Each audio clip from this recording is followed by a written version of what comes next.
Welcome to another episode of The Focal Thought. My guest today is Soniko Waira. How are you, Soniko? Well, thank you. Thanks for having me. Very happy to My be here. pleasure.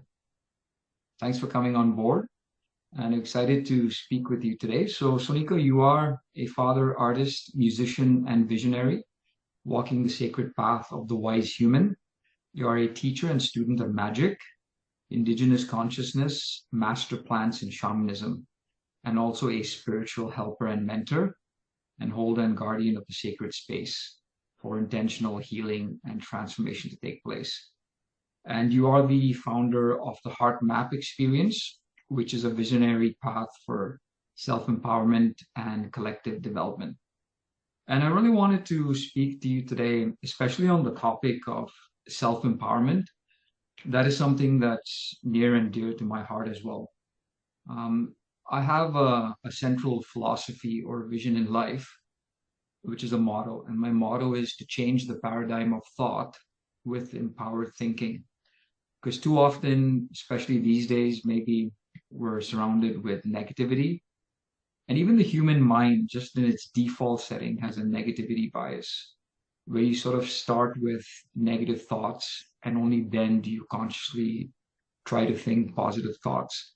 And a lot of that is based on survival practices, right? So I do understand the negative bias, and I always sort of envision a world where maybe we have the opposite, which is a positivity bias. Maybe we start from the positive rather than the negative.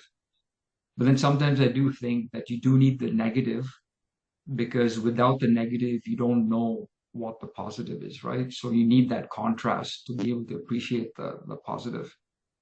So, what for you is self empowerment? And what are your thoughts on that? For me, self-empowerment is taking radical responsibility for one's life. Is something that, especially in a mainstream setting, in a default like life living mode, is not taught to any one of us. But at some point, I feel like all of us are gonna get to a time and a place where we like cannot anymore support this mainstream living, and then we go on a search, wondering the most important questions, to humanity and especially to the individual. It's like, who am I? Why am I here for? Like, where am I going? What's my purpose? Things like that. And that's the beginning of awakening, I would say. And awakening is what it brings that desire to then empower oneself. You're speaking of the hero's journey, like Joseph Campbell. Some of that, yeah, it can be fully related to that hero's journey. But in essence, I feel it's just the initiated path, because I come from a lineage from South America in the Andes, that the cosmovision, we call it, this way of seeing the world. And in the Andean cosmovision, we have this concept that's called the Kapachnian, because it's the path of becoming your greatest expression, the path of wisdom, the path of self-realization. And imagine living in a society where that concept is embedded in society. As soon as you are born into this concept. You're like invited to actually walk on this path that is invisible until you decide to walk on it. So, and this is not anymore a hero's journey, it's just the journey of life. So that is mainstream, right? Like to go on that journey. Yeah, yeah. Well, within this Kappa Nyan, for example, there's 9 levels of conscious development. And I want to mention this because the lowest level in this Kappa Nyan is the default mode. is what we call it in the Quechua language. We call it pacha, which is it means ground. It means living as one common organism with the whole earth. At this level, we live by default. We follow the herd. We believe what everybody else believes. We accept what we're being told. And at this level of consciousness, there's no major contribution to life than just being, like perhaps having some children. It will be a greatest contribution, and then dying. But then when we step into the next level, which is because it's the name called Runa. Runa is literally means human. So in the Andean cosmovision, this status of human is not a given thing. Not because we were born on a human body means that we have this status yet. It only happens when we become aware that we are connected to everything. That when we are aware of the gift of our life, and when we, with that level of awareness, we become aware that we can actually become creators. And this is what sets us on the path to discover the levels that come later. All the way till the ninth level, which is becoming the sun, or becoming a being that is totally abundant and just provider of light and sustaining of others, the ones around it. Do you mind just briefly listing the 9 levels? You don't have to get into each of them, but just the titles of them. Yes. We have Pacha, it's the first one. Runa, the second one. Hampe, the third one. Then we have Pampa Misayog and Alto Misayog as the next one. Then after that we have Kura Hakuyag, Sapan Inca. We have Inti Taita. I think I'm missing one. That's fine.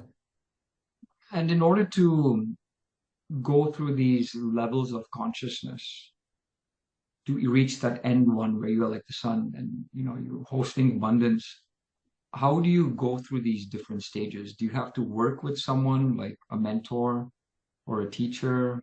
Is there a rite of passage for everyone that's the same, or is it certain life experiences, then only then you can advance to the next stage?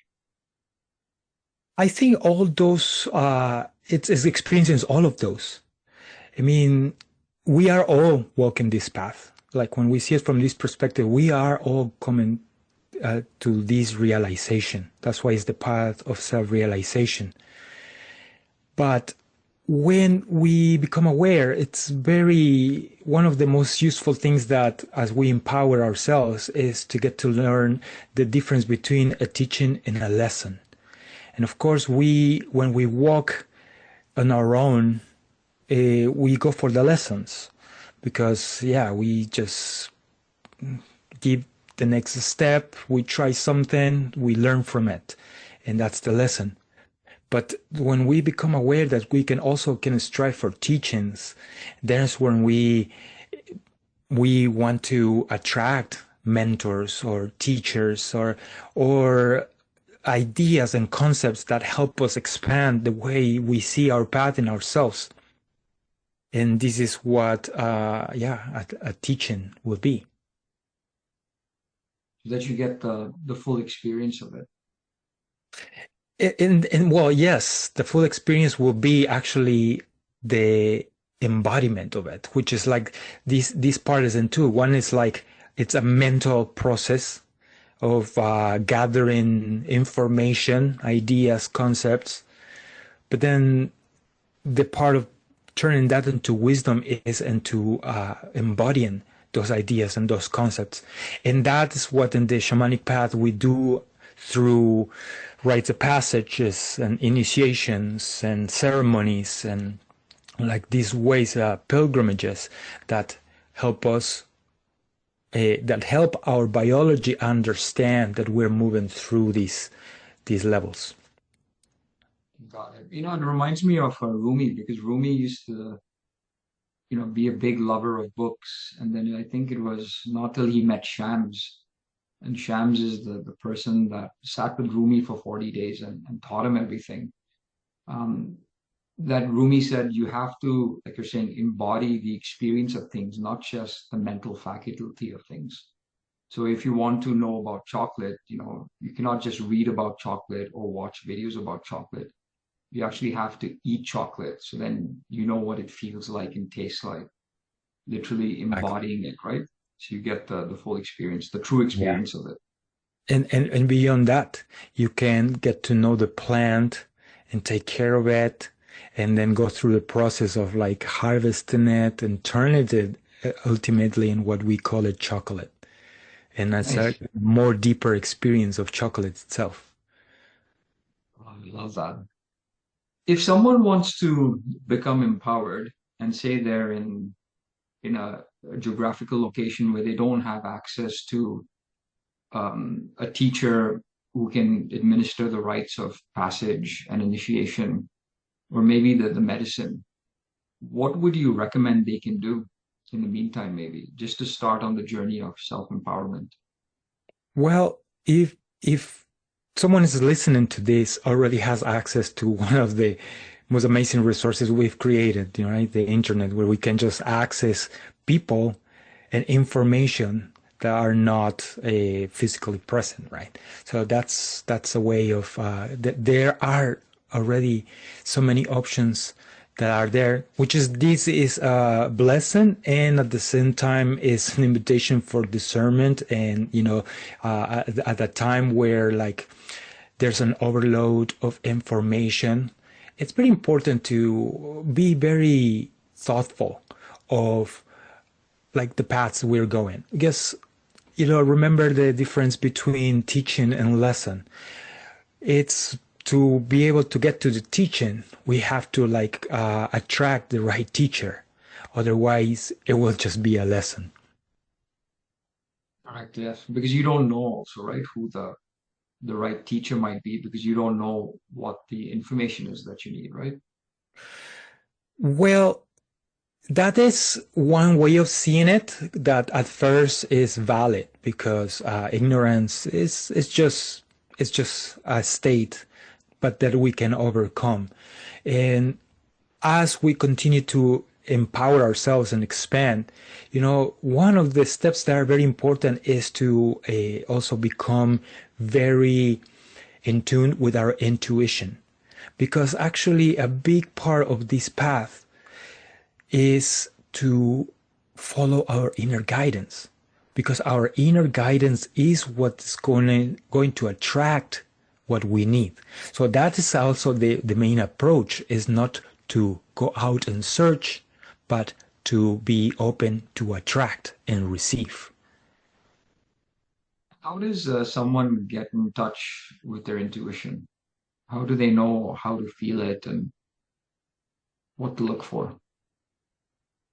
Well, there, there's as many ways I think as people in the world. Like it comes to this place, and then going back to self-empowerment. Like just when we contemplate the idea of self-empowerment, what do that means? It means to have trust in oneself, and also practicing this, like getting to practice this muscle of trust in oneself. That is perhaps one of the first steps to get in tune with intuition, because get in tune with this sense that we call intuition. It's opening ourselves to our inner wisdom and to like parts of us that like we have all these tools, all we just need to exercise them. And the more we get to exercise them and practice, the better we get at it. It's like everything, right?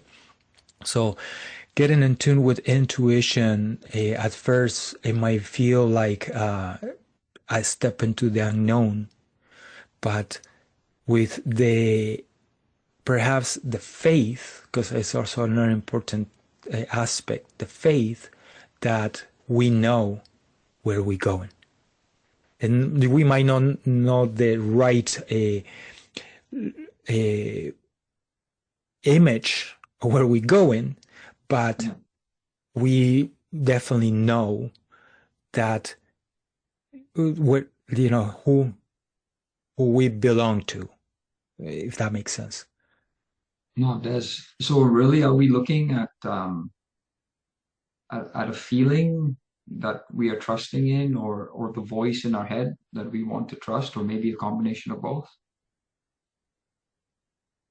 One of the prophecies that uh, come from the indigenous world of the Americas is this process called the condor, the eagle, and the quetzal, that speaks of a time where these two birds, the condor, and the eagle, are going to fly together, and it's going to be the quetzal who's going to bring them together. So that's the prophecy.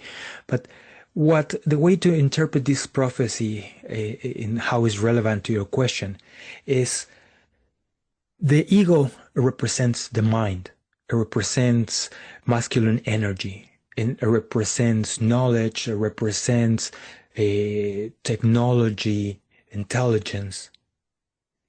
The condor represents our gut instinct, our body feelings, our connection to our earthly selves in that way. And the quetzal, it's the heart. So what this prophecy speaks of is when we live in coherence, meaning when our mind and our gut are in alignment within our heart, and when we act from that place. So that's a combination, right, of all of that. Yeah, no, it's true. I've noticed as of the recent years, like you're saying, we're born into this world, and if you don't come from maybe the Andes, where the mainstream culture is this empowerment, if you come from the opposite, where most of your ideas, your faith, your beliefs come from society, and society itself is lost, then you yourself are lost. But I found that sitting in silence, and maybe not even, I mean, it is meditation, but maybe even more reflection, with no music and no distraction, the phone is off, that you can actually get a sense of an inner knowing, and also get a sense of your of the feelings that are going through your body, right? The different emotions. And then, like you're saying, trusting that, because that is the real you, how you're feeling and how you're thinking about something, as opposed to how maybe your family wants you to think about it, or your friends, or your work, etc., right? How society wants you to think about it. Well, So I think exactly, yeah. I the mean, the idea of stepping in the path of self-empowerment is just first also taking that courageous step of going out of that known environment, and then also going within. That for most people nowadays it can be the scariest thing, just to go within. We've been conditioned actually to just be dependent and codependent with what is outside. In my early beginnings, and this is something, an invitation for everybody that is listening, is the invitation to see yourself as an indigenous to this planet, to connect with the indigenous consciousness. We all carry indigenous wisdom within our DNA from anywhere in the earth. We all come from indigenous origins, and we are indigenous to this planet. So why I'm saying this, because we all are can tap into a great pool of wisdom that come embedded in our body, in our bones, through our ancestors, through our cultural backgrounds. Of course, yes, we have a lot of distortion when we see it at a surface level. But then what you say is something very, very powerful and important. And this is something that in the indigenous world here in the Americas, it's practice. It's one of the first rite of passages. And that was to me was the beginning of my path as well, is something we call the vision quest, which is for me especially, and for many too, but for me was to go to a mountain, to sit in one place for 4 days, 4 nights, with no food, with no water, all with the intention to pray for a vision that guides my life, that gives purpose to my life. And that was the beginning of my path. That was the beginning to connect first deeply with myself. Because as you pointed out, when we are in silence, when we are in stillness, we get in such a deep touch with who we truly are. Wow. So what was that like? You spent 4 days without food and without people, and you trekked up the mountain by yourself. Yeah, well, this is done nowadays, especially it has become a little more accessible. Still, it's not something that everybody at first will think of doing, just going and fasting, no food, no water for 4 days and nights. But the way it's done is like in a safe container with there's a guidance that is provided for your mind, for your body, for your spirit, so then can accompany you through this choice of like it's at first it's kind of like an act of sacrifice in terms of like turning something sacred, so turning this act into a sacred act that is for a major gain. So it's a temporary sacrifices for a long-term major gain, which is like to receive a vision that guides you.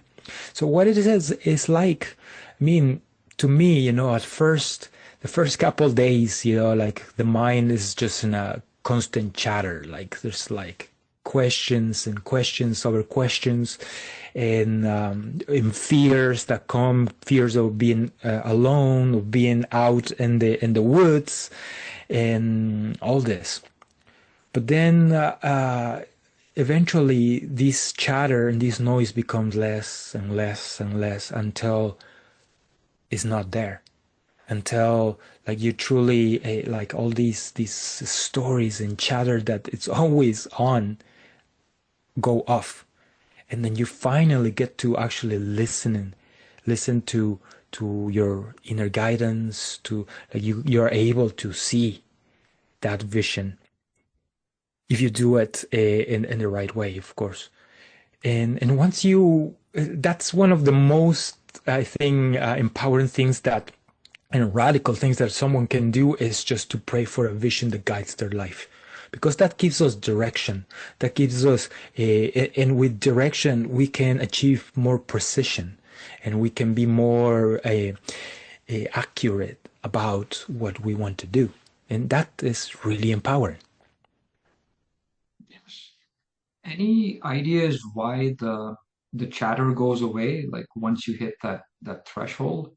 Is it because it's like maybe in a lag or latency or delay from the the world that you come from, where it's phones and cars and the rat race, and that's not there anymore, and it takes some time, which is affecting maybe your subconscious, which is, reflecting in the thoughts that you have. Any idea why the chatter goes away?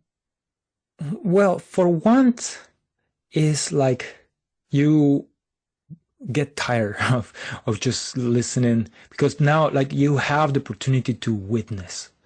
In our everyday life, we don't witness our thoughts. We actually believe we are our thoughts. Most people especially live in default. But when you're there in that peace, in that contemplation, you realize, you get to witness the stories that you're telling, and all of a sudden you're done with that. So another important thing that happens around that mark, 2 days mark approximately, is that your body, your stomach ended digesting, and then all the normal body operations that we have in the regular day, like they also come to a stop, to a rest. So this frees so much mental clarity It frees like so much a pressure that we have. And the beauty of this ritual, this rite of passage, is because at the same time that frees you from all these load that we usually carry around, and also the fact that we are in nature, that we're sitting in one spot, that we are being given already certain foundational guides, it also ground us. So then all of a sudden it's just essentially we're planted like a tree. We are rooted in the earth and we are reaching to the heaven. And that is where the magic start beginning. It start happening. I mean, It's amazing. You're right. It should be a mandatory requirement for everyone who wants to start on this journey. It's almost like sort of resetting yourself and cleansing yourself to begin this journey. You 100%. started the heart map experience. Why did you start that? What is the central goal with the heart map experience? The Dharma experience was born out of that experience, that rite of passage, that vision quest. For me, it was such a big step within my own life that it really inspired and was allowed me to see, how important this could be shared. Of course, like I shared something with you and everybody listening. Part of that experience and my own experience, something I saw there is that I was going to be a father. Back then, I was 24 years old. I have no intention to have children, or I didn't even have a girlfriend. But it made no sense in that moment. But of course, one of the teachings that were accompanying me is that just to observe, and when I receive a vision, to hold it, to keep it, to guard it, and it will make sense eventually. It will line up. It will, and after that, of course, a few years later, my first son was born. Wow. And when he was born, like things locked in place. Like the reason why this was part of my vision is because it gave me the understanding that one of my purposes and roles in this life, same as a father, is when I come into a level of maturity, is to be able to help and support the ones that are coming behind me. That's the reason why I am investing so much into first expanding my own consciousness. So then after that, that was the first glimpse of inspiration.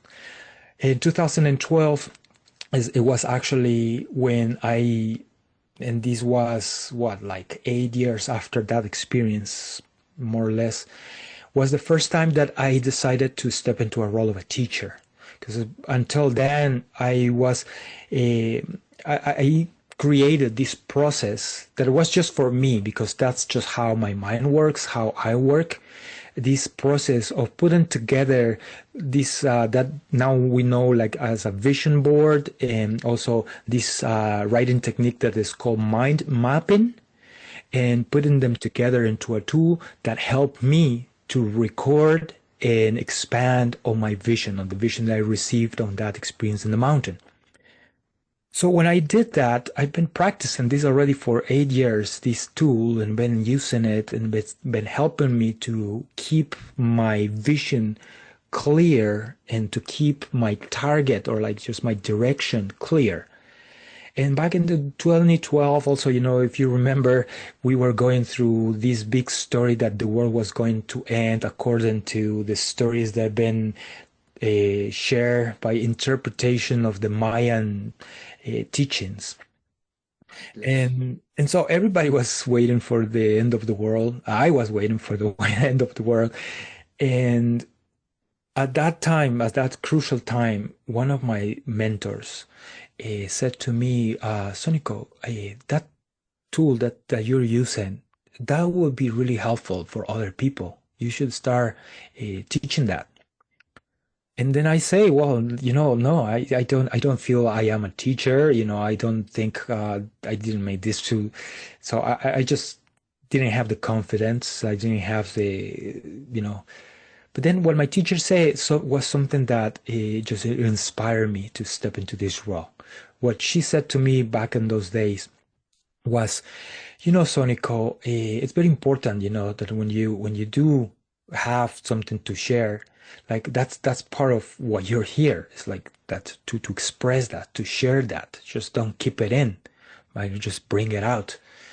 And when you do that, also become aware of this, she said to me, that when you begin to share it, at first it's gonna suck. And you have to learn to be okay with that. But the more you share, the more two things are going to happen. One is you're going to get better at sharing it. You're going to gain more clarity about your own tool and how this can serve others. And two, you are going to expand and get deeper into what this vision and what this is meant for. So that's where like I started the heart map experience. It was first a workshop that now is it's a methodology that I actually call it a heart quest, which is a warrior's path, a rite of passage for visionary leaders. It's amazing because vision is everything. Without vision, you're lost in life, right? You're aimless. So by doing this, you create the foundation for a starting point. And I'm glad that you continued because, like you said, it became a methodology. Before was just sort of like a tool, right? Just to maybe journal your thoughts and feelings and things like that. No, that's amazing. I'm really glad you're doing this, and thank you once again for coming on the show. And if people want to get a hold of your work, where's the best place to reach you? Well, my website is heartmapexperience.org. Awesome. Heartmapexperience.org. That's my website where you can come and explore this path of the heart quest. And also, you can contact me through the social media. Facebook, my name spells Soniko. My last name is Waira, Soniko Waira. If you look me up on Facebook, Instagram, and YouTube, you can find me.